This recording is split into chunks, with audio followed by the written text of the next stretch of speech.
toda a minha carreira de delegado, eu lidei muito com carro, porque carro é o objeto de desejo de assalto, assim como o celular. São dois grandes objetos que são roubados. E a gente trabalhando como delegado, e eu entrei na Polícia de São Paulo com 22 anos de idade. Caramba. E a gente teve o contato diário com pessoas que eram assaltadas. Mas eu tenho uma paixão com carro antiga. Me lembro quando eu tinha 14 anos, o meu irmão, ele tinha como padrinho um goleiro famoso do Palmeiras. Dizem que foi o maior goleiro do Palmeiras, que era o Oberdan Catani. E o Oberdan Catani era ex-goleiro do Palmeiras, foi padrinho do meu irmão. E na época quase ninguém tinha carro naquela oportunidade. Poucas pessoas tinham carro. E ele na época tinha um Itamaraty, que era um carro, na época um carro de luxo, um carro muito interessante. Eu me lembro andando daquele primeiro carro e eu fiquei imaginando quando eu ia ter o meu primeiro carro. E aí, aquilo foi, as coisas não eram tão fáceis assim. Quando eu me formo em Direito pela PUC, eu consegui comprar um primeiro carro trabalhando e logo eu passei no concurso para a polícia. E quando eu fui trabalhar na polícia, colocaram num plantão um carro que era a minha paixão, que era uma Veraneio. Na época era uma Veraneio 76, preto e branco. E eu dirigindo um carro daquele, espetacular, e que causava muito medo nas pessoas na época. Então, e aí, trabalhando no dia a dia, a gente pôde perceber quanto o carro, que é o objeto de desejo, de status das pessoas, mas, infelizmente, é uma tradição que a polícia não consegue resolver, que é o volume imenso de carros roubados. Só para vocês terem uma noção, e eu gosto muito de números, por ano são roubados no Brasil, em média, 360 mil carros. Vocês conseguem imaginar como que a gente conseguiria colocar 360 mil carros um do lado do outro? Não tem como. É um número ignorante. A cada 3 anos são mais de 1 milhão de carros roubados. É metade do mercado de venda de novos, né? Então, Você vende 2 milhões e pouco de carros novos aqui, né? Então, puta merda. E nós temos hoje, todos os dias no Brasil, 1.000 carros são roubados. O brasileiro adora carro, adora. Tanto Caraca, 1.000 roubos por dia. Por dia. Por Você dia tá são doido. carros que são roubados, são desmanchados, são clonados, são usados para fazer roubo. A polícia, quando acaba encontrando o carro, está todo depenado, o carro está batido. E a pessoa que tem o carro roubado, e principalmente quem não tem seguro, é uma tristeza. A pessoa chega na delegacia chorando, a pessoa quase te implora para você achar o carro. E eu tenho uma passagem com o carro, eu me lembro que estava na delegacia, entra um senhor de 60 anos chorando, dizendo: "O senhor é delegado?" Eu falei: "Sou." Ele falou: "Olha, roubaram a minha vida." Eu falei: "O que é?" "É o meu carro."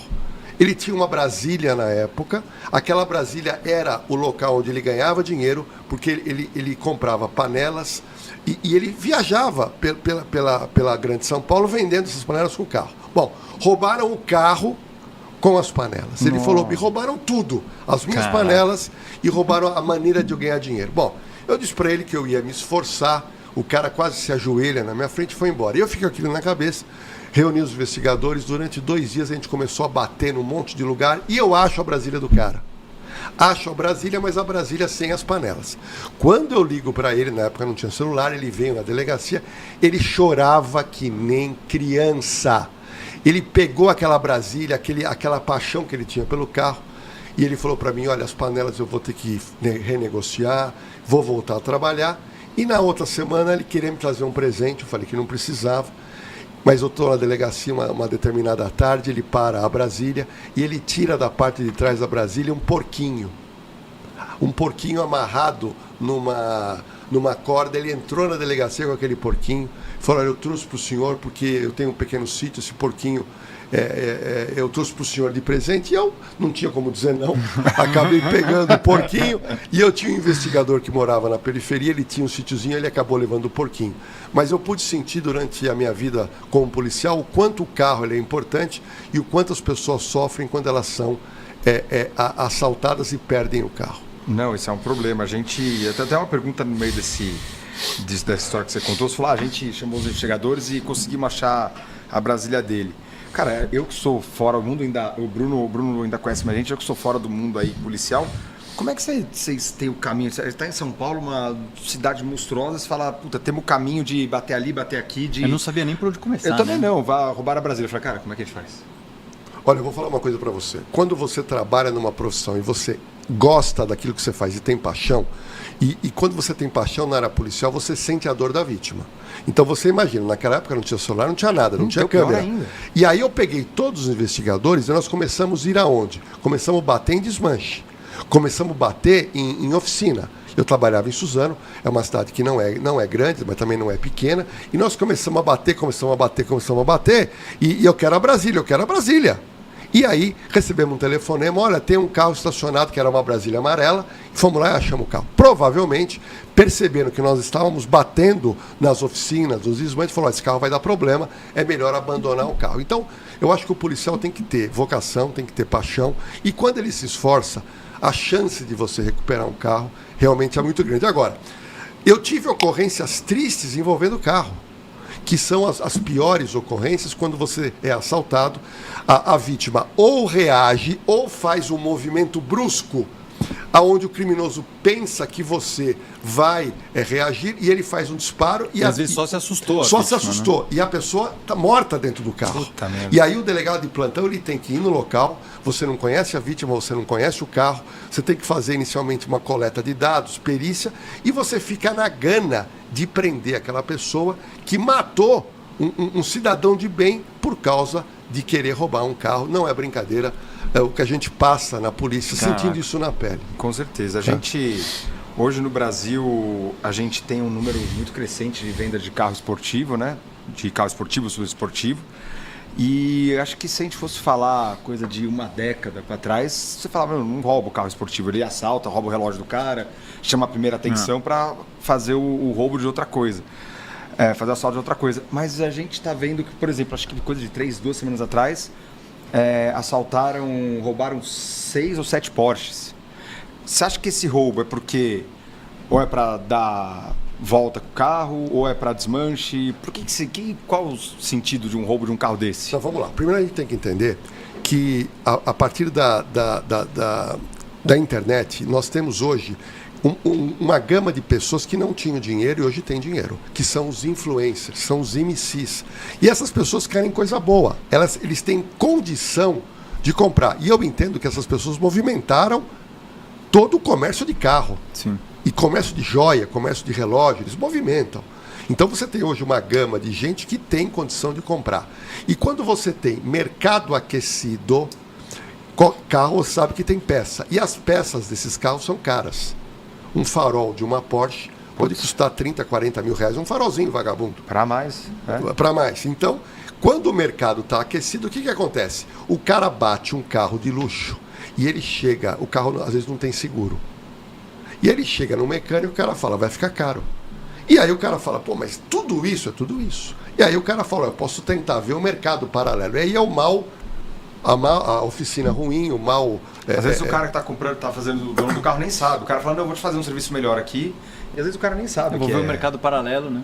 Então, na verdade, quando você tem um carro de alto padrão roubado, pode ter certeza que há uma encomenda em relação a um carro daquele tipo para tirar algum tipo de peça. E ele vai tirar aquele peça e depois vai abandonar o carro.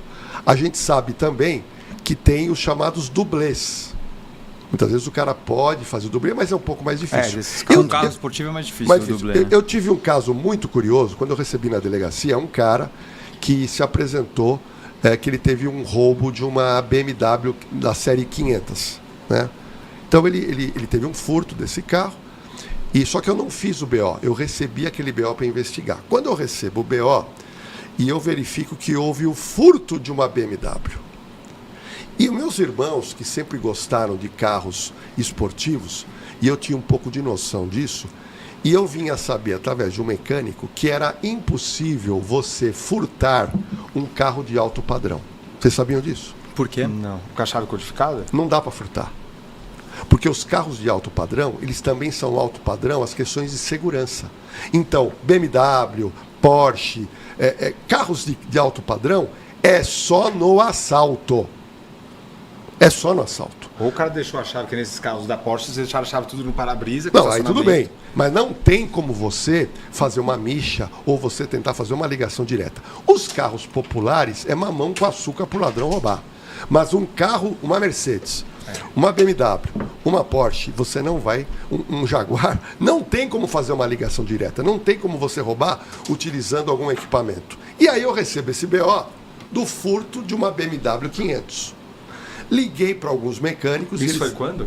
Isso foi na década de 90. Tá, já E era a- codificado. E aí, o que aconteceu? Eu fui confirmar que era impossível ter o furto.